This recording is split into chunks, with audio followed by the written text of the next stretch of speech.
¿Cómo están? En esta oportunidad vamos a explicar y a proponer algunas herramientas que nos van a servir para un correcto análisis de control de calidad de las resistencias a compresión de probetas de hormigón. Los estándares que hacen referencia a este análisis o a esta evaluación son los estándares ACI 214 y ASTM E178. Es muy importante lo que se va a proponer en este video, puesto que es un tema muy poco estudiado, un poco ambiguo, el tema de ver si un espécimen dentro de un conjunto de datos puede ser considerado dentro del análisis estadístico o debe ser considerado fuera del análisis. Por ejemplo, cuando tenemos un resultado bajo, muchas veces le echamos la culpa a la calidad de la probeta, que no fue correctamente fabricada la probeta, o que fue maltratada durante el transporte, que recibió golpes, que tiene fisuras. Entonces, o tal vez la falla no se debe a la calidad del ensayo o la calidad de la fabricación de la probeta, sino que realmente se debe a fallas en el proceso productivo o fallas en la materia prima. Entonces, tenemos que aplicar un criterio razonable y estadístico para realmente discriminar con justicia una probeta dentro de un análisis estadístico y no simplemente retirarla del análisis porque nosotros creemos que realmente que la probeta no representa el conjunto de datos. Entonces, los métodos se explican aquí en la ACI 214 y en ASTM E178. Aquí el estándar se extiende bastante. Básicamente puede haber dos causas de variación, sino pueden ser las causas, como habíamos mencionado, intrínsecas de la muestra, es decir, la calidad del ensayo de laboratorio. Si el ensayo de laboratorio fue mal hecho, entonces va a haber una variación dentro de la muestra, y si fue bien hecho, entonces la variación va a ser poca. Y si los ensayos han sido correctamente ejecutados por personal certificado, entonces esta variación se mantendría constante, ¿no? Sería una variación pequeña. La variación dentro de la bachada o dentro del lote, y se compararía directamente ya la variación de lote a lote, ¿no? Y esto sería mucho mejor porque nos eliminaría el ruido de la calidad del ensayo y nos permitiría ver la variación realmente del proceso productivo y de la calidad de las materias primas. Entonces, en este estándar, el ACI 214, se muestra una serie o se asume que los datos siguen una distribución normal. Es un estándar amigable para el ingeniero, en el sentido de que propone herramientas que no conciernen a la estadística pura, sino que son herramientas prácticas para ver si un conjunto de datos se puede analizar mediante una distribución normal o se analiza mediante otro tipo de distribuciones. Por ejemplo, cuando tenemos más de 30 datos o 30 datos, se usa una distribución normal, y caso contrario, si tenemos menos datos, se aplican estos coeficientes que se ven aquí a la derecha para corregir la distribución. Si usamos la estadística pura y si usamos las herramientas tecnológicas que ahora tenemos con Microsoft Excel, podemos usar directamente una distribución T, que lo vamos a ver en un momento, para para analizar el conjunto de datos con la verdadera distribución que corresponda. Otro conjunto de herramientas que propone este estándar son las cartas de control. También vamos a ver cómo estas cartas de control nos permiten ver si existen errores debidos al proceso productivo o errores debidos a los ensayos de laboratorio, si existen desviaciones respecto de los límites, pueden definirse el límite superior e inferior de un conjunto de datos, eso lo vamos a ver más adelante, y ver de alguna manera si nuestros datos, si nuestras resistencias están dentro de los límites tolerables, ¿no? Y existen varios tipos de estas cartas de control. Aquí tenemos el promedio de 2 cilindros, aquí tenemos la medida móvil de 10 cilindros. Esta es una carta de control que se adapta mejor para analizar tendencias y ejecutar correcciones pertinentes en un momento dado. Y tenemos la medida móvil del rango, que es la diferencia entre un par de probetas, el máximo y el mínimo. Entonces, estas cartas de control nos permiten evaluar desvíos en relación a una meta o a un objetivo de resistencia. Y por supuesto, si filtramos algunos datos, nos van a permitir evaluar a qué se deben estas variaciones, ¿no?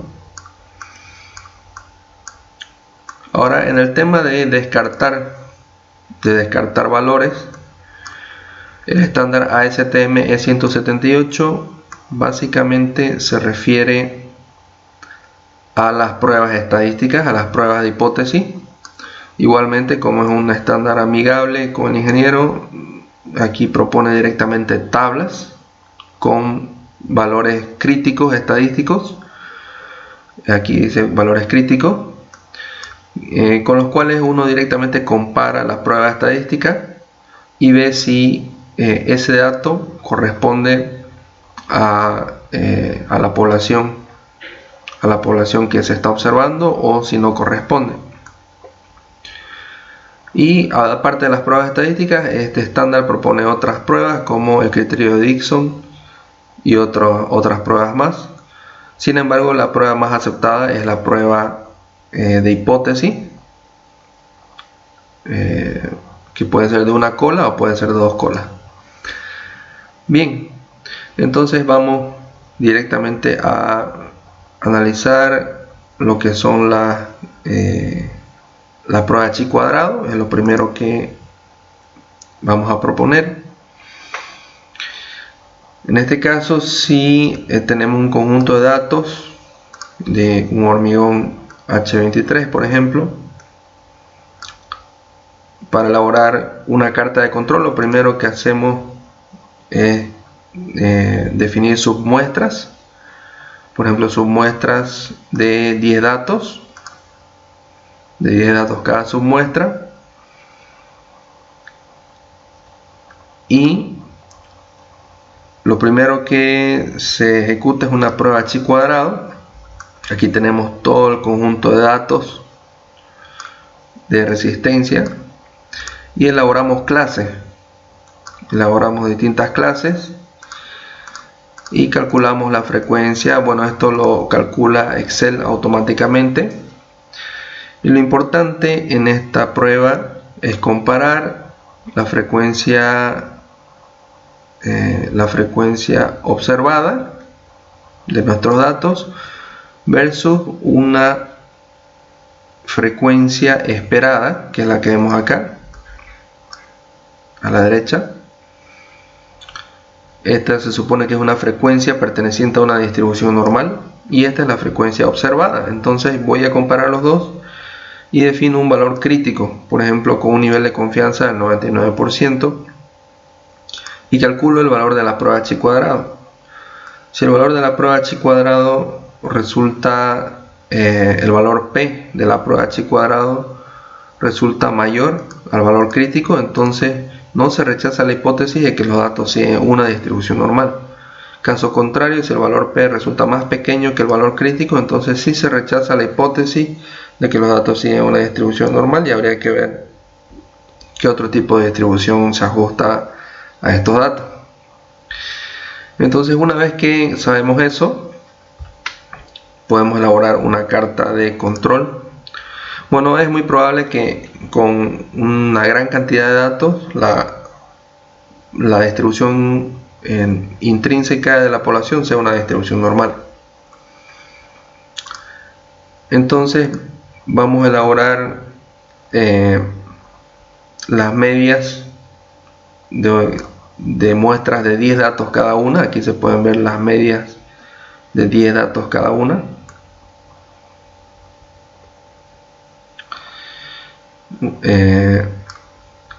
Y lo que hacemos es definir un nivel de confianza, un intervalo de confianza, en este caso el de Shewhart, del 99.73%.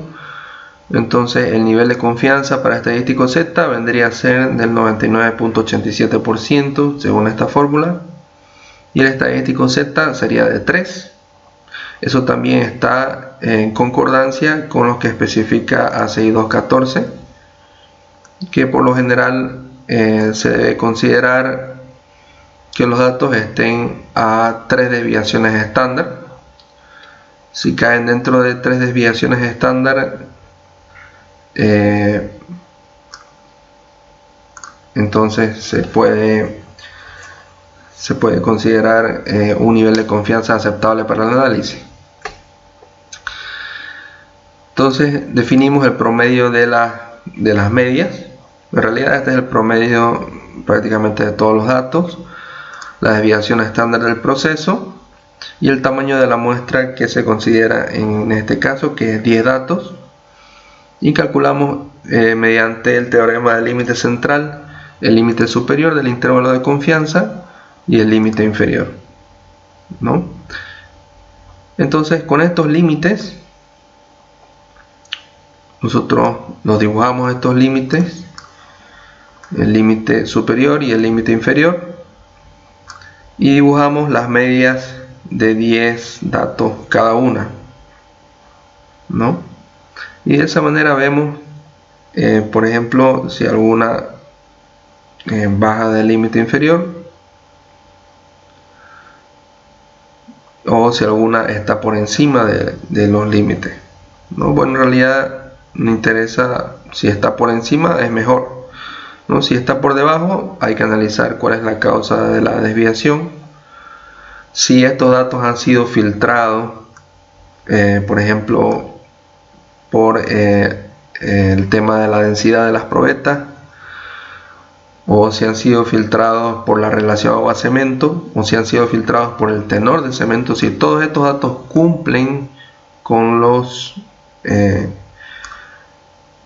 características de la receta de laboratorio, y si cumplen con una buena ejecución de ensayos de laboratorio, entonces realmente me van a permitir ver si este error se debe al proceso, ¿no? Si se debe a problemas con la materia prima o se debe a problemas en la producción. Entonces se pueden analizar muchos datos, ¿no? No solamente, se pueden comparar con muchos datos, no solamente con el tenor de cemento o la densidad, sino que se pueden revisar igualmente los certificados de calidad de las materias primas y analizar todo en un solo análisis para identificar realmente cuál es la causa de la desviación.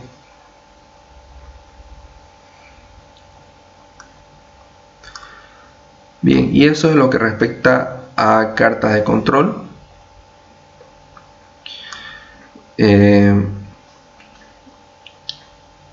Y también habíamos propuesto las pruebas de hipótesis de acuerdo a STM 178 para definir si un dato que está siendo analizado corresponde o no corresponde a una población. Entonces, ¿cómo se ejecuta esta prueba? Por ejemplo, aquí tenemos un informe de resistencia y aquí se ve el dato de la densidad de las probetas. Aquí al lado también se podría haber tabulado, por ejemplo, la relación agua-cemento y el tenor de cemento para ver si hay datos que están fuera de la población, ver por qué motivo están fuera, ¿no es cierto? Igualmente se pueden poner otra columna con el certificado de las materias primas y un parámetro de las materias primas que defina su calidad, o algún otro indicador del proceso productivo. Por ejemplo, el error tolerable de las balanzas de cemento, las balanzas de agregado. Entonces se pueden colocar un montón de variables que me permitan fácilmente definir o determinar la causa del error. Bueno, en esta lista aquí vemos las densidades de los hormigones y podemos definir un resumen estadístico, el mínimo, el máximo, el valor promedio, las desviaciones estándar, la cantidad de datos, en este caso son 13 datos, el estadístico Z para distribución normal para el 99%. También, si deseamos ser más rigurosos, podemos usar el estadístico T para distribución T. Y se determina el límite superior y el límite inferior del intervalo de confianza de la densidad. En este caso, y como ya lo habíamos visto anteriormente, cómo se calcula esos límites, ¿no? Y se ve que es la media más el estadístico por la desviación estándar dividido entre la raíz del tamaño de la muestra. Eso está conforme al teorema del límite central. Entonces se calcula el límite superior y el límite inferior. Entonces vemos que de todos estos valores, de estos 13 valores de densidad, los que estén por encima de 2386 deberían descartarse porque pertenecen o realmente no pertenecen al 99% de esta población. Y los valores que estén por debajo de 2337 igualmente deberían descartarse. Entonces, con ese criterio, nosotros observamos aquí todos los datos que están por encima o por debajo de los límites superior e inferior, y al final terminamos con estos 6 datos.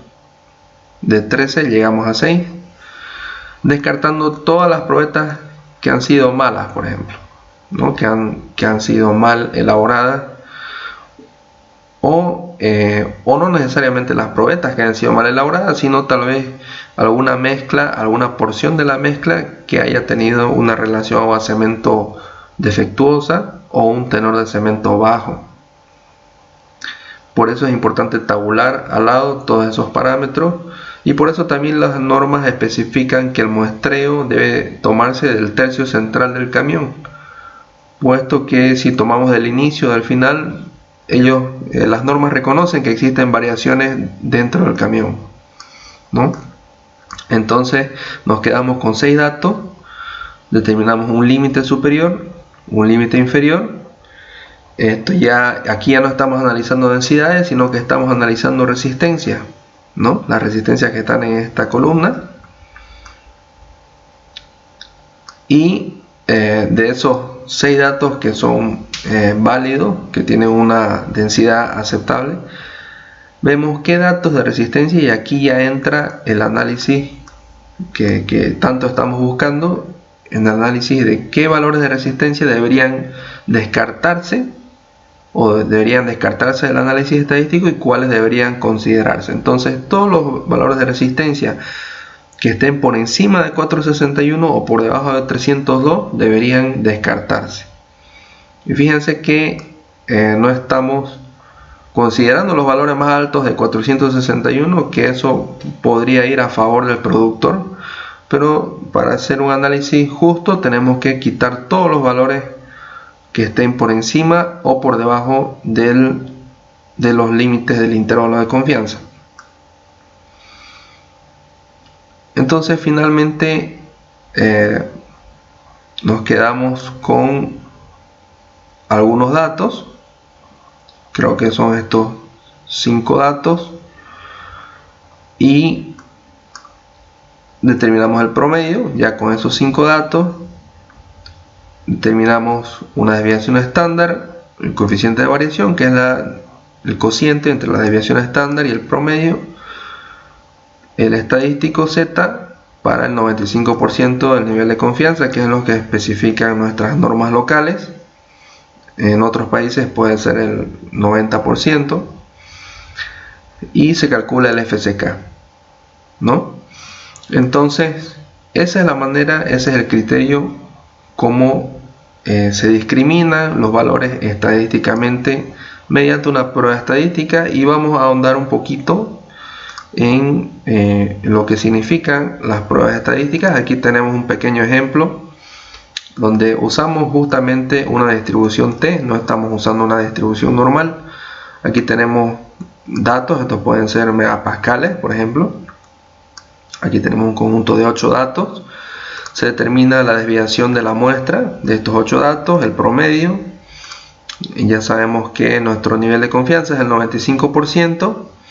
Entonces calculamos nuestro valor crítico, nuestro valor T crítico, que se puede calcular con distintas fórmulas. Aquí se lo saca mediante una fórmula, aquí se lo saca mediante otra fórmula, ¿no? Entonces queremos saber, por ejemplo, si la media de la población conocida, por ejemplo, si yo estoy vendiendo un hormigón de 27 megapascales y eso es lo correcto, eso es lo que ese es mi objetivo. Yo quiero ver si esta población que tengo acá pertenece a esa media, o inversamente, si esta media ideal pertenece a esta muestra. Entonces calculo una prueba estadística, ¿no? La prueba estadística consiste en la diferencia entre la media de la muestra menos la media de la población ideal, dividido entre la desviación estándar de la muestra, dividido entre la raíz, esta a su vez dividida entre la raíz del tamaño de la muestra. Entonces tenemos una prueba estadística de valor 1.429, que es menor al valor crítico, que es 1.895. Entonces podemos decir con un 95% de nivel de confianza que esta muestra sí pertenece a la población meta, que es un H27, ¿no? Entonces podemos decir que sí pertenece, y en eso consisten las pruebas estadísticas: ver si una muestra pertenece a una población de datos.